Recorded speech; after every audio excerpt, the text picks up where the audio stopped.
하나님 말씀 함께 보겠습니다. 출애굽기 14장 21절 말씀입니다. 출애굽기 14장 21절 한 절 말씀 한 목소리로 합독하겠습니다. 함께 읽겠습니다. 모세가 바다 위로 손을 내밀매 여호와께서 큰 동풍이 밤새도록 바닷물을 물러가게 하시니 물이 갈라져 바다가 마른 땅이 된지라. 아멘. 할렐루야. 이 시간 우리 금요기도에 나오신 우리 모든 성도님들 또한 또 우리 온라인으로 함께 예배를 드리고 있는 우리 모든 성도님들, 하나님의 놀라운 은혜가 함께 임하기를 주의 이름으로 축원합니다. 홍해, 요단강, 여리고성, 블레셋, 그리고 죽음. 지금 제가 우리 성도님들께 말씀드렸던 이 단어들이 갖고 있는 공통점이 있습니다. 물론 성경에 나온다 이런 공통점들도 있지만 이 공통점들이 무엇인가 하면 우리가 인생을 살아가면서 넘어서야 되는데 넘어설 수가 없는, 넘어서기에는 불가능한 삶의 요소들, 이것이 성경에서 이렇게 다양한 모습들로 나타나게 되어집니다. 홍해는 잘 아시는 것처럼 이스라엘 백성들이 출애굽한 이후에 첫 번째로 맞이한 위기입니다. 아니, 어쩌면 계속해서 위기를 맞이했지만 출애굽을 한 다음에 아마 이스라엘 백성들이 10가지 재앙을 통해서 출애굽했을 때 야, 이제는 끝났구나, 자유구나 이렇게 생각했을지 몰라요. 그런데 애굽에서 나온 뒤에 맞이하게 되는 첫 번째 위기, 바로 홍해였습니다. 온 민족이 애굽의 말발굽 아래에 몰살될 수도 있는 그런 위기입니다. 분명 건너야 되지만 건널 수 없고, 그 이스라엘 사람들에게는 앞에는 홍해가 있고 뒤에는 애굽의 군대들이 있고, 삶과 죽음 사이에 놓여진 죽음의 강이, 죽음의 바다가 바로 홍해였을 겁니다. 또한 요단강은 어떻습니까? 가나안 땅에 들어가기 위해서는, 가나안 땅을 정복하기 위해서는 반드시 건너야 될 강이었습니다. 약속의 땅을 차지하기 위해서는 반드시 건너야만 하는, 그러나 사람의 힘으로는 도무지 건널 수 없는 그러한 강, 요단강입니다. 그렇다면 여리고성은 어떻습니까? 젖과 꿀이 흐르는 그 가나안 땅을 정복하기 위해서 반드시 점령해야 되는 곳이 바로 이 여리고성이었습니다. 그런데 우리가 아는 것처럼 이 여리고성은 일반적으로 무너뜨리기가 참 힘든 난공불락의 성으로 유명하죠. 어떤 분들은요, 이런 생각을 하시는 분들도 계시더라고요. 저도 그런 생각을 한 적이 있는데, 그냥 여리고성 쪽으로 가지 말고 여리고성 지나쳐서 가든지 돌아가면 되지 않을까? 저도 그런 생각한 적이 있거든요. 왜냐하면 성경에 보니까 이 이스라엘 백성들이 강 건너편에 진을 치니까 여리고성 사람들이 성문을 굳게 닫고 나오지 않았다고 기록해요. 그러면 그냥 지나쳐 가면 되잖아요. 지나쳐 가서 다른 성들 하나하나씩 정복하고 땅을 차지하면 될 것 아닌가, 이런 생각하시는 분들도 혹시 계실 겁니다. 저도 그런 생각을 한 적이 있는데, 왜냐하면 나중에 보면 이스라엘 백성들이 가나안 땅을 다 정복한 건 아니잖아요. 남겨진 곳들이 있잖아요. 그럼 여리고성도 굳이 힘든데 꼭 여리고성을 점령을 했어야만 했을까? 이런 생각을 하시는 분들, 저도 간혹 그런 생각을 한 적이 있습니다. 그런데 만에 하나 우리가 가정을 해서 이스라엘 백성들이 그 여리고성을 그냥 지나쳐 갔다면, 문이 닫혀 있으니까 굳이 우리가 저 성을 싸우지 말고 지나가자, 이렇게 지나갔다고 한다면, 혹 여러분들 가운데 삼국지라든지 이런 소설을 읽으신 분들은 짐작하시겠지만, 그 성을 지나가게 되면 어떤 일이 발생하겠어요? 앞에도 적이 있고 뒤에도 적이 있겠죠. 앞에도 적이 있고 뒤에 있는 여리고성 사람들이 이 이스라엘 백성들을 공격할 수도 있어요. 그러면 말 그대로 사면초가의 위기에 닥치게 되는 겁니다. 뿐만 아니라 이 가나안 땅에 있는 많은 사람들 앞에서 첫 번째로 맞이하는 이 여리고성을 무너뜨리지 못한다면 이스라엘 군대가 가지고 있는 그 이미지에 아마 타격을 입게 될 겁니다. 우리가 아는 것처럼 이스라엘 백성들이 여리고성을, 요단강을 건너기 전에 진을 치게 됐을 때 이 가나안 땅에 있는 사람들이요, 이스라엘 백성들이 자신들에게 다가온다는 이야기를 듣고 두려워하고 놀라며 기절했다, 이렇게 기록하고 있습니다. 그 이유가 무엇이냐면, 이스라엘 백성들을 통해서 역사하신 그 하나님에 대한 일들, 주위에 있는 많은 나라들을 박살낸 그 하나님의 능력을 그 사람들이 무엇으로 들었어요? 소문으로 들었거든요. 하나님의 역사가 어떠한지는 그들이 소문으로 들었기 때문에, 야, 이스라엘 백성들이 이제 요단강을 건너서 우리 가나안 땅에 들어오게 되면 우리는 지게 될 거야, 우리는 멸망하게 될 거야, 그런 두려운 마음을 갖게 됐어요. 왜요? 소문을 들었기 때문에. 그런데 만약에 이스라엘 백성들이 요단강도 건넜고 여리고성을 지나서 그냥 왔다면, 그러면 이 가나안 땅에 사는 사람들이 어떤 생각을 가졌을까요? 헛소문이었네. 전쟁에서 승리하는 대단한 왕이 아니었네. 오히려 그들이 자신감을 가지고 이스라엘 백성들을 대적할 수도 있는 그러한 위기에 빠질 수도 있을 겁니다. 그들의 두려움이 자신감으로 바뀌어지는 그러한 상황을 만들어질 수도 있는 겁니다. 그래서 여러분, 이 이스라엘 백성들이 요단강을 건너서 여리고성을 함락시켰다는 것은요, 단순히 대단한 성, 난공불락의 성 하나를 함락시켰다는 것 자체에도 대단한 의미가 있지만, 강 건너편에서 행하신 하나님의 놀라운 능력이 그것이 소문이 아니라 진짜였다는, 정말 그 하나님은 살아계신다고 하는 그것을 소문을 증명해주는 굉장히 중요한 승리이기도 한 것입니다. 여러분, 그렇다면 블레셋이라는 나라는 어떻습니까? 우리가 교회를 조금만 다녀봤어도 아마 블레셋이라는 나라의 이름을 들어봤을 겁니다. 이스라엘이라는 나라 외에 우리 성도님들에게 익숙한 이방 나라들이 있죠. 애굽이라든지 블레셋, 이런 나라들. 이 나라들, 블레셋은 골리앗의 나라이기도 하고요, 늘 이스라엘을 괴롭혀왔던 그러한 나라입니다. 무언가 문제가 있을 때 항상 괴롭히던 그런 나라 블레셋. 또 한 가지, 죽음이라는 단어는 어때요? 예나 지금이나 수많은 사람들이 넘지 못하는 것, 많은 사람들을 두려워하게 하는 것, 그 대표적인 단어가 저는 죽음이라고 생각을 합니다.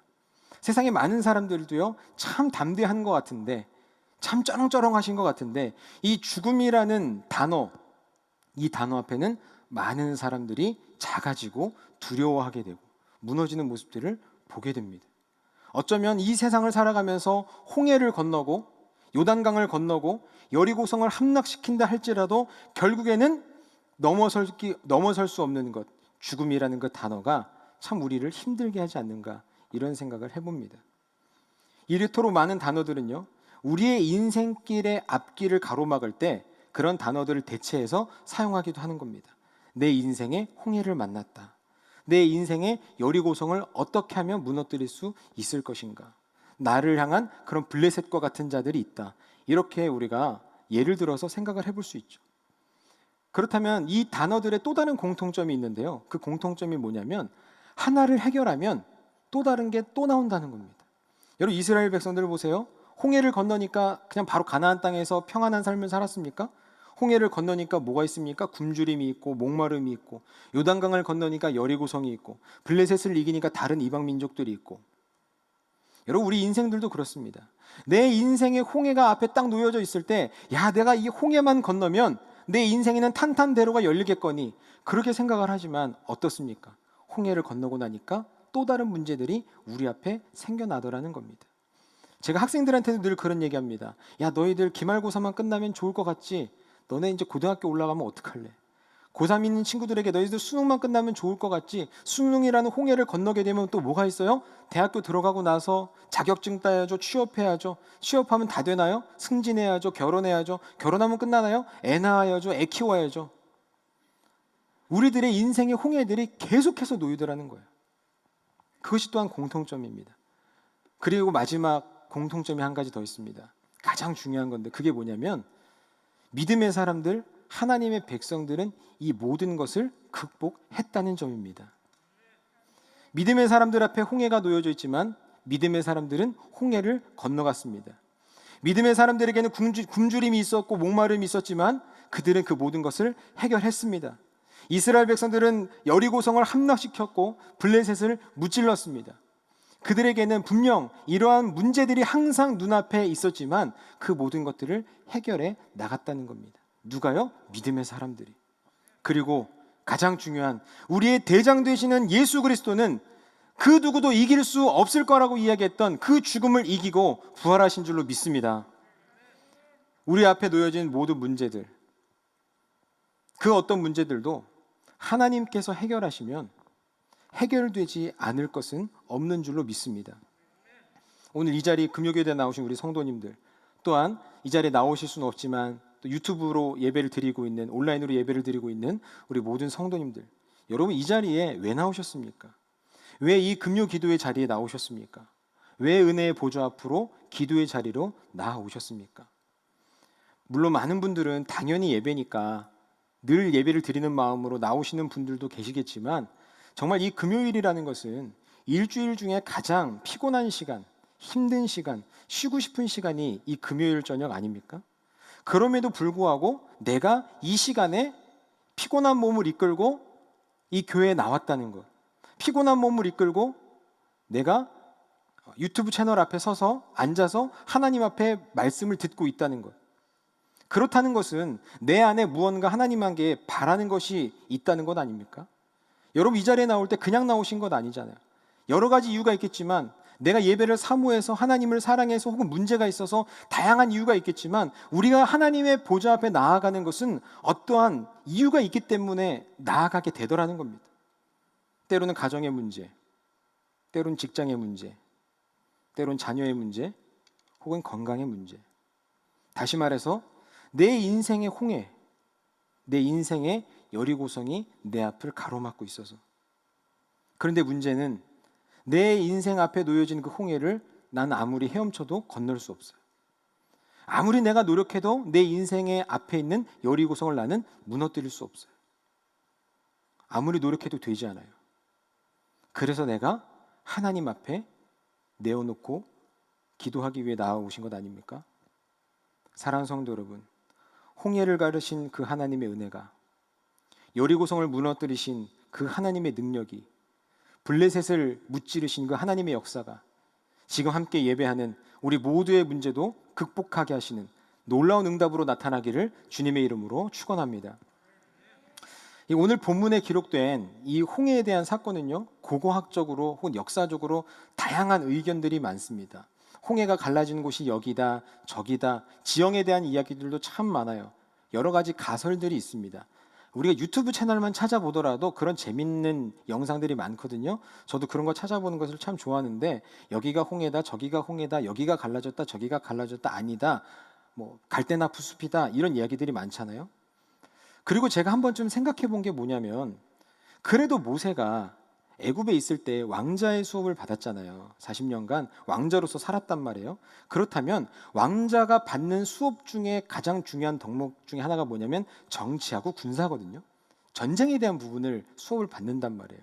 그럼 전쟁에 대한 것들 중에 중요한 게 뭐냐면 무기가 중요하고 병사를 통솔하는 게 중요하지만 제일 중요한 게 뭔지 아세요? 지형이라는 게 제일 중요합니다.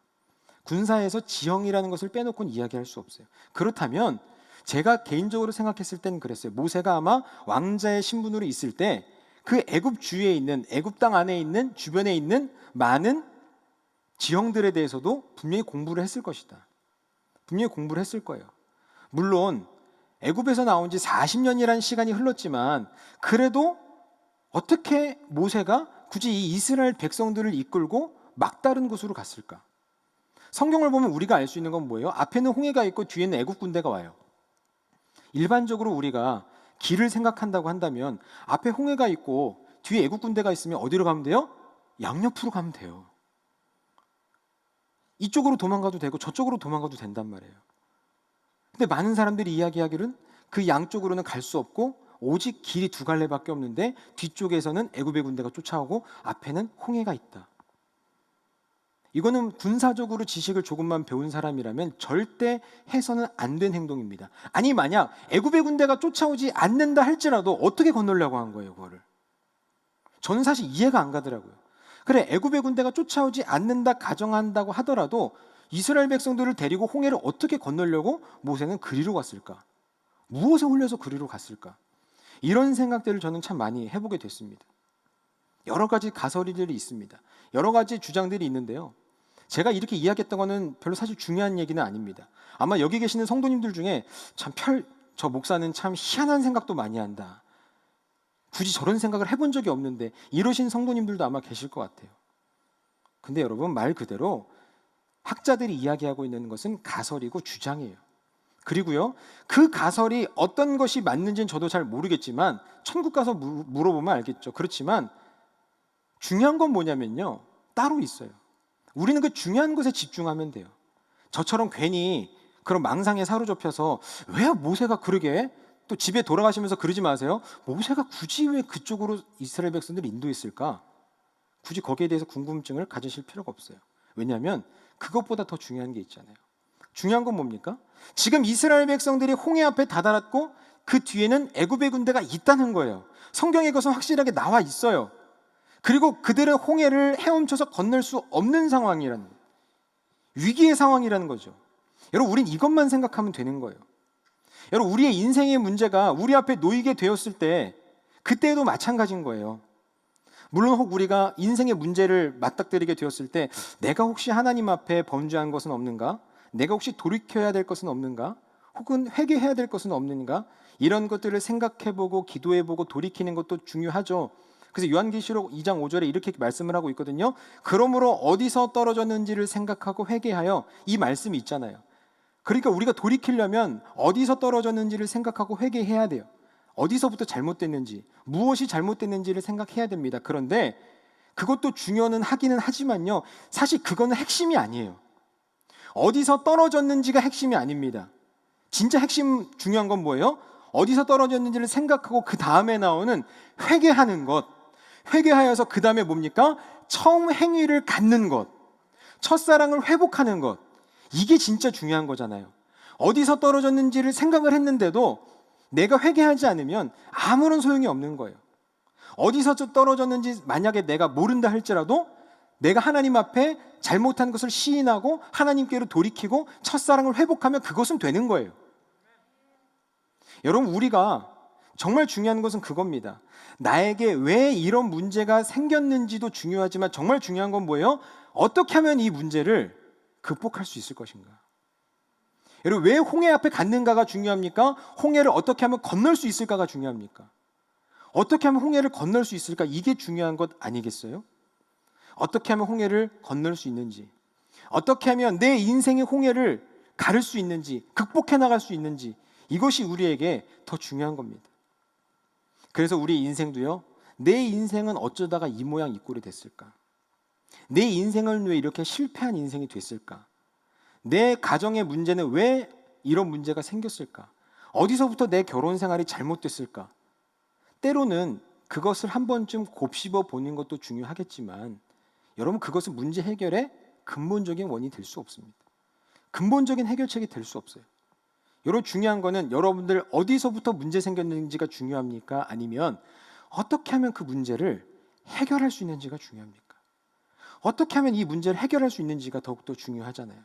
어떻게 하면 회복될 수 있는가? 어떻게 하면 내 인생의 문제를 돌파할 수 있는가? 저는 그것이 더 중요한 줄로 압니다. 그렇다면 여러분, 이스라엘 백성들은 어떻게 홍해를 건넜습니까? 이스라엘 백성들은 어떻게 홍해를 건넜어요? 그냥 건넜어요. 이스라엘 백성들은요, 홍해를 그냥 건넜어요. 그들이 홍해를 가르기 위해서 한 것은 아무것도 없었어요. 오히려 모세를 핍박하고 욕하고 원망했을 뿐. 그들이 한 행동은 아무것도 없습니다. 홍해가 갈라지는 데 있어서 그들은 어떠한 공로도 세우지 않았다는 거예요. 하나님께서 큰 동풍을 보내셔서 홍해를 가르셨습니다. 오직 하나님이 시작하셨고 하나님이 행하셨어요. 사랑하는 성도 여러분, 오늘 이 말씀을 보면서 우리는요, 이스라엘 백성이 어떤 사람들인가를 주목할 필요 없어요. 하나님이 어떤 분인가를 우리는 생각하면 돼요.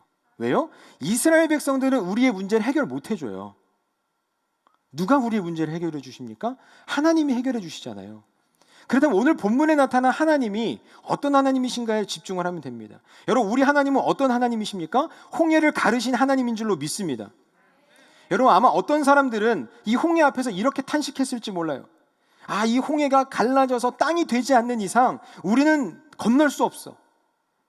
이 홍해를 누군가 갈라주지 않는 이상, 이 홍해가 갈라지지 않는 이상 우리는 아마 애굽의 군사들에게 짓밟혀 죽거나 홍해에 빠져 죽거나 둘 중에 하나일 거야. 그런데 이 홍해가 어떻게 갈라지겠어?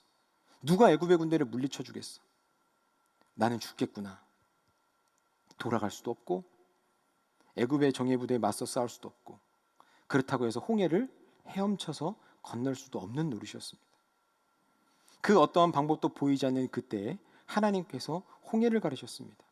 홍해의 길을 내셨습니다. 문제라고 생각되어지는 그 홍해는 이스라엘 백성들을 앞을 가로막고 있는 존재였어요. 그런데 그 홍해에 하나님은 살 길을 내신 줄로 믿습니다. 사랑하는 성도 여러분, 이 자리에 있는 우리 모두가, 함께 예배를 드리고 있는 우리 모두가 기억하실 수 있기를 바랍니다. 우리 하나님은요, 홍해, 그 바다에, 그 문제에 길을 만드시는 분이십니다. 어쩌면 우리가 생각하기에는 그 홍해는 피해야 될 존재예요. 마주해서는 안 될 것처럼 보여요. 나를 집어삼키려는 존재처럼 보입니다. 그런데 그 우리가 문제라고 생각되는 그 홍해에, 그 가운데에 길을 내시어 우리를 인도하시는 분이 우리 하나님이신 줄로 믿습니다. 우리의 인생의 홍해, 도저히 나는 헤엄쳐서 건널 수 없고 내 힘으로는 도저히 극복할 수 없는 것처럼 보이는 그 인생의 홍해, 손 하나 까딱할 수 없는 그 홍해, 그 인생의 홍해 가운데, 여러분들의 인생의 홍해 가운데 길을 내시는 분이 우리의 하나님이신 줄로 믿으시기를 바랍니다. 그리고 이 홍해가 갈라질 때 몇 가지 특징들이 있는데, 그 특징 중에 하나가 뭐냐면요, 큰 동풍이 불었을 때 홍해가 한 번에 쫙 갈라지지 않았다는 겁니다. 제가 어렸을 때는 금방 홍해가 갈라진 줄 알았어요. 제가 초등학교 다닐 때는 그냥 모세가 지팡이를 딱 들면 홍해가 쫙 갈라진 줄 알았거든요. 근데 이제 제가 성경을 읽기 시작하면서 공부하면서 말씀을 보니까, 성경에 보니까 큰 동풍이 불어서 밤새도록 바람이 불어서 홍해가 갈라졌다, 이렇게 말씀하고 있어요. 저는 이 말씀을 보면서 이스라엘 백성들이 얼마나 속이 탔을까, 저는 그런 생각을 좀 하게 됐어요. 때론 제가 이 출애굽기에 관련된 이 영화들을 본 적이 있는데, 그 영화들을 보면 어떤 장면에서는요, 이 이스라엘 백성들이 그 홍해 바다 앞에서 이렇게 잠들었다가 눈을 포기하고 잠들었다 눈을 딱 떠보니까 홍해가 갈라져 있는 그런 장면들이 있더라고요. 저라면 잠이 안 왔을 것 같아요. 지금 당장 앞에는 홍해가 있고 뒤에는 애굽의 군대들이 막 소리 지르면서 쫓아오고 있는데, 내 자녀들이 내 옆에 있는데 이거를 맞서 싸워야 되냐 어떻게 해야 되냐, 지금 이런 절체절명의 순간에 잠이 오나? 잠이 안 왔을 것 같아요. 아마도 발을 동동 구르면서 어떻게 그냥 바다로 뛰어들어야 돼? 아니 애국 군대하고 싸워야 돼? 남자들끼리라도 가서 싸워야 돼? 막 발을 동동 구르면서 그렇게 하고 있지 않았을까요? 그런데 하나님은 그 이스라엘 백성들의 마음을 아시는지 모르시는지, 이스라엘 백성들의 간절함을 분명히 아셨을 텐데 그럼에도 불구하고 밤새도록 동풍을 불게 하셔서 홍해를 가르셨어요. 근데 여러분, 중요한 사실은 뭔지 아세요? 밤새도록 동풍이 불어서 홍해를 가르시는 그 동시에 그 반대편에 애굽의 군대가 이스라엘 백성들을 범접하려고 할 때, 이스라엘 백성들을 공격하려고 할 때 여호와의 구름 기둥이 애굽의 군대가 이스라엘 백성들을 해치지 못하도록 막고 있었다는 사실입니다. 사랑하는 성도 여러분, 우리는 늘 알고 있습니다. 하나님의 때가 분명히 있죠. 하나님이 우리에게 말씀하시는 그 때가 있습니다. 그리고요, 더 중요한 건 뭐냐면, 우리가 때론 답답하고 그렇다 할지라도 하나님은 그것을 이루시는 데 있어서 한치의 오차나 실수가 없으신 하나님이신 줄로 믿습니다. 하나님은 이 홍해를 가르시기 위해서 동풍도 준비하셨고요, 밤새도록 가르셨어요. 그와 동시에 그 때를 이루는 동안, 하나님의 때를 이루는 동안 쉬신 것이 아니라 그와 동시에 이스라엘을 보호하시기 위해서 구름 기둥을 예비하셨다는 겁니다. 두 가지를 하나님은 다 하셨다는 거예요. 사랑하는 성도 여러분, 우리가 인생의 홍해 앞에 서게 되었을 때 지금 당장 그 인생의 홍해가 갈라지기를 바라시지 않습니까? 사실 이 앞에 있는 저도 마찬가지예요. 무슨 문제가 생기면 빨리빨리 해결되고 뭔가 자동적으로 빨리빨리 해결됐으면 좋겠는데 참 그러지 않잖아요. 내가 정한 시간에, 내게 편한 방법으로, 내가 인정한 방법으로, 내 생각에 합리적인 방법으로 그 홍해가 갈라지기를 바라고 계시지는 않습니까? 그러나 분명히 우리가 다시 한번 기억해야 할 것은 응답의 내용도, 응답의 방식도, 그 모든 것이 하나님의 주권 아래에 있다는 사실입니다. 하나님께서는 그 때를 온전히 이루시기 위해서 또 다른 방법을 통해 그의 백성들, 그의 자녀들을 끝까지 보호해 주시는 줄로 믿습니다. 결국 밤새 불었던 이 동풍에 의해서 홍해가 갈라졌습니다. 홍해의 길이 생겼습니다. 그런데 희한한 것은 제가 또 그런 생각을 해봤어요. 하나님이 이스라엘 백성들만 그냥 잘 건너게 하시면 되지 않았을까? 근데 우리가 성경에 보면, 우리 성도님도 잘 아시듯이 이스라엘 백성들이 건너고 나서 애굽의 백성들이 쫓아오고 그때 홍해를 닫으셔서 그들이 수장되는 장면들이 기록이 돼 있잖아요. 어쩌면 이스라엘 백성들에게는 그 홍해 가운데 생명의 길이 열렸지만 애굽의 군대에는 그 길이 죽음의 길이 됐어요. 같은 홍해 앞에 있는데, 같은 홍해 앞에 있고 같은 길이 열렸는데 이스라엘 백성들에게는 생명의 길이고 애굽의 군대에는 죽음의 길이 됐다는 겁니다. 그러면서 저는 생각했습니다. 그냥 이스라엘 백성들만 건너게 하셨어도 됐을 텐데 굳이 애굽의 말과 병거들을 수장시키실 이유가 있으셨을까? 오늘 18절의 말씀 우리 함께 화면에 나올 텐데 우리 18절의 말씀 한 절 말씀을 같이 한번 소리내어서 읽도록 하겠습니다. 내가 바로와 그의 병거와 마병으로 말미암아 영광을 얻을 때에야 애굽 사람들이 나를 여호와인 줄 알리라 하시더니 아멘. 하나님은요 그런 욕심이 있으세요. 세상에 있는 많은 것들을 통하여서 또한 하나님의 백성들을 통해서 하나님의 하나님됨을 인정받기를 원하세요. 어쩌면 참 어린아이 같다는 생각 드시지 않습니까? 그냥 하나님인 거 알아요. 하나님 맞아요. 그래요. 하나님인 거 우리가 알아요. 누가 모르지 않아요. 근데 하나님은 우리에게 그거를 말씀하세요.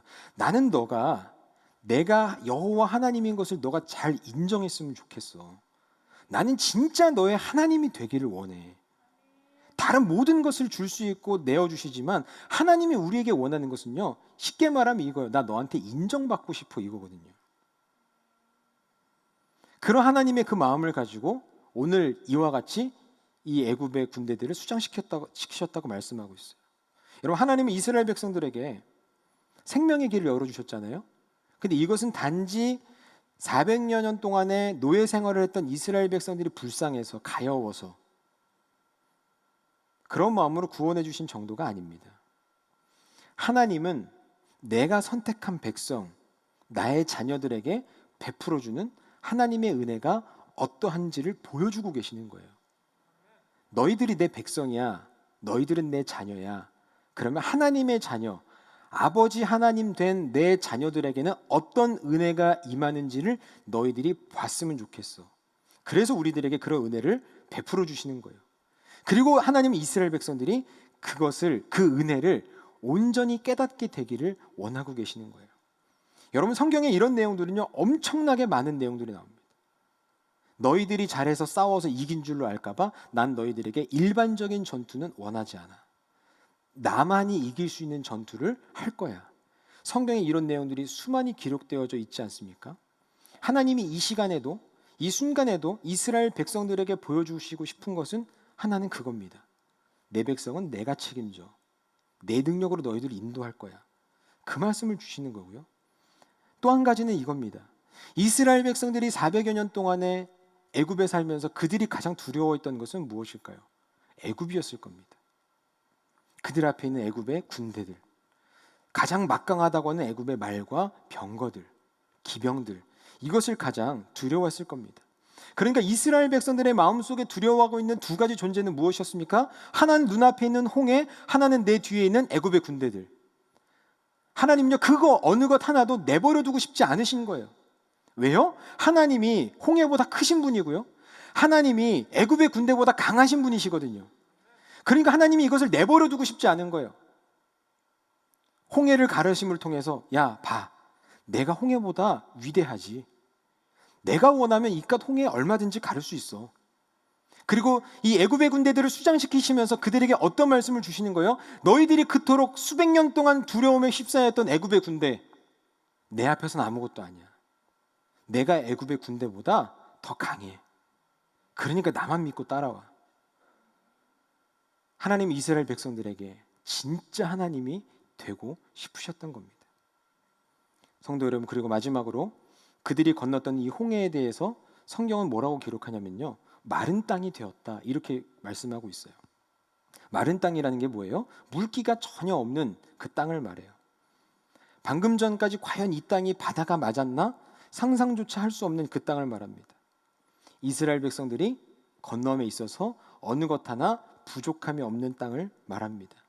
사랑하는 성도 여러분, 우리 하나님은 하나님의 일을 행하심에 있어서 실수도 없지만 부족함도 없는 온전하신 하나님이신 줄로 믿으시길 바랍니다. 우리가 그래서 하나님의 은혜를 누림에 있어서 우리는 풍족하고 충분한 은혜를 누릴 수 있는 거예요.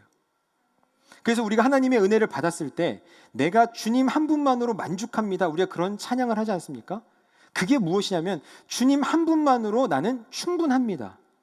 내 인생에 주님 한 분만 나에게 계시면 나는 부족한 것이 없습니다. 100% 완전한 충분한 것, 물이 끝까지 차올라서 잔잔하게 찰랑찰랑 거려서 조금도 부족함이 없는 상태, 그 상태가 나의 인생입니다라고 고백하는 겁니다. 근데 여러분, 정말 우리가 살아가면서 그 하나님의 풍족한 충분한 은혜를 누리고 있습니까? 그렇지 않는 경우들이 더 많지 않나요? 사실 저도 그런 경우들이 많이 있는 것 같아요. 나에게 이것만 좀 더 있으면 내가 좋을 텐데, 나에게 이러한 능력만 좀 더 있으면 참 좋을 텐데, 그런 것들이 제 안에 사실 되게 많아요. 그걸 뒤집어서 말하면 뭐라고 고백하는 거냐면요, 하나님, 저는 하나님 한 분만으로 만족 못해요. 나는 하나님만으로 충분하지 않습니다. 이렇게 말하는 거하고 똑같은 겁니다. 이렇게 말하니까 굉장히 믿음 없어 보이죠. 근데 여러분들 한 번쯤 생각해 보세요. 정말 나에겐 부족한 것이 없는지. 그러신 분들도 아마 믿음 좋은 분들 중에 아마 몇 분 계실 수는 있겠지만, 대부분 우리가 인생을 살면 꼭 그렇지 않더라고요. 꼭 부족한 게 보이고, 갖고 싶은 게 있고, 원하는 게 있고.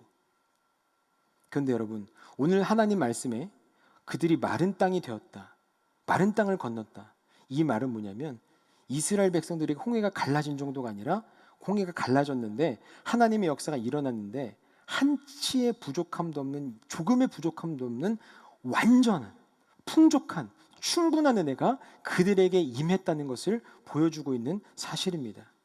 사랑하는 성도 여러분, 이스라엘 백성들에게 있어서 홍해는 어떤 존재였습니까? 그들의 생명을 위협하는, 그들을 위기로 몰아넣는, 인생을 막아서는 존재였습니다. 그리고요, 문제는 뭐였습니까? 건널 수 없는 존재였어요. 그들의 능력으로는. 그러나 이제는 홍해가 그들에게 어떤 존재가 됐습니까? 어떤 의미가 됐습니까? 하나님의 살아계심을 드러낸 승리의 현장이 되었습니다. 하나님이 애굽의 군대보다 강하시다는 것을 증명하신 기적의 장소가 되었고요, 하나님의 승리를 찬양하는 추억의 장소가 된 줄로 믿으시길 바랍니다. 저는 그래서 나중에 천국 가면 꼭 물어볼 텐데, 홍해를 건넜던 사람들의 그 기분이 참 궁금해요. 어떤 기분으로 그 홍해의 마른 땅을 건넜을까? 그 땅을 건너고 나서 그들이 찬양했는데 몇 년이 지난 후에 그들에겐 그런 신앙의 추억이 있는 거 아니겠습니까? 야, 너 홍해 건너봤어? 안 건너봤으면 말을 하지 마. 이야, 그런 장소가 된 거예요. 아니, 언제부터 홍해가 그런 기적의 장소였습니까? 문제의 장소였잖아요. 근데 하나님이 역사하시니까 그곳이 추억의 장소, 기적의 장소, 신앙의 장소가 되더라는 겁니다. 여러분, 그래서 저는요, 이 홍해에 대한 정의를 다시 내리고 싶어요. 본래 홍해라는 말은 그대로 붉은 홍자를 써서 붉은 바다라는 뜻 아닙니까? 그리고 우리가 의미적으로 볼 때에도 그것은 건널 수 없는 바다가 맞아요. 하지만 이것을 우리가 하나님의 역사를 경험한 그들의 입으로 다시 부르자면 홍해는 갈라지는 바다. 저는 그래서 홍해를 그렇게 부르고 싶습니다. 성도 여러분, 홍해는요, 문제가 아닙니다. 홍해는 우리의 죽음이 아닙니다. 우리의 인생의 장애물이 아닙니다. 홍해는 갈라지는 바다입니다. 사랑하는 성도 여러분, 지금 우리들 앞에, 여러분들 앞에 홍해가 마주하고 있습니까? 도무지 건널 엄두조차 나지 않으십니까? 다른 길로 돌아가려고 해도 돌아갈 수 없고, 오히려 또다시 내 뒤에 있는 애굽의 군대로 인해서 낙심하고 실망하고 계십니까? 그 홍해, 여러분들 앞에서 갈라지라고 있는 줄로 믿습니다. 여러분들 앞에 점령할 수 없는 여리고성이 있습니까? 아무리 내가 힘을 다해도 꿈쩍도 하지 않고 문이 열리지 않을 것 같은 그 인생의 여리고성이 있습니까? 여러분, 그 여리고성이요, 여러분들 앞에 무너지라고 있는 줄로 믿습니다. 이제 말씀을 정리하고자 합니다. 사랑하는 성도 여러분, 우리가 왕 되신 하나님을 진짜로 의지하며 하나님 앞에 나아갈 때, 그리고 또한 하나님께서 우리의 인생 가운데 가장 맨 앞에 나서 주실 때, 그때는요, 우리 눈앞에 있는 모든 장애물은 더 이상 우리에게는 장애물이 아닌 줄로 믿으시기를 바라요. 오히려 우리 눈앞에 있는 그 장애물들은요, 여러분들의 간증을 위한 재물이 되는 겁니다. 여러분들 눈앞에 있는 것은 여러분들의 신앙을 위한 추억의 장소가 되는 것입니다. 아무쪼록 이 자리에 함께하는 우리 모든 성도님들, 또한 우리 유튜브를 통해서 함께 예배를 드리고 어떻게든 은혜의 자리에 나오기 위해서 발버둥 치고 있는 우리 모든 성도님들, 우리의 앞을 가로막는 홍해가 있다 할지라도, 아니 그보다 더 큰 무엇이 우리들의 인생 가운데 놓인다 할지라도, 심지어 그 죽음이 우리의 눈앞을, 우리의 앞을 가로막는다 할지라도, 홍해를 가르신 그 하나님이 우리 인생의 홍해도 가르셔서 우리로 하여금 마른 땅을 건너게 하실 줄로 믿습니다. 그 하나님을 굳게 믿음으로 하나님께서 만드신 그 마른 땅을 건너가는 인생, 승리하는 인생을 살아가는 저와 여러분들이 다 되시기를 주님의 이름으로 축원합니다. 아멘.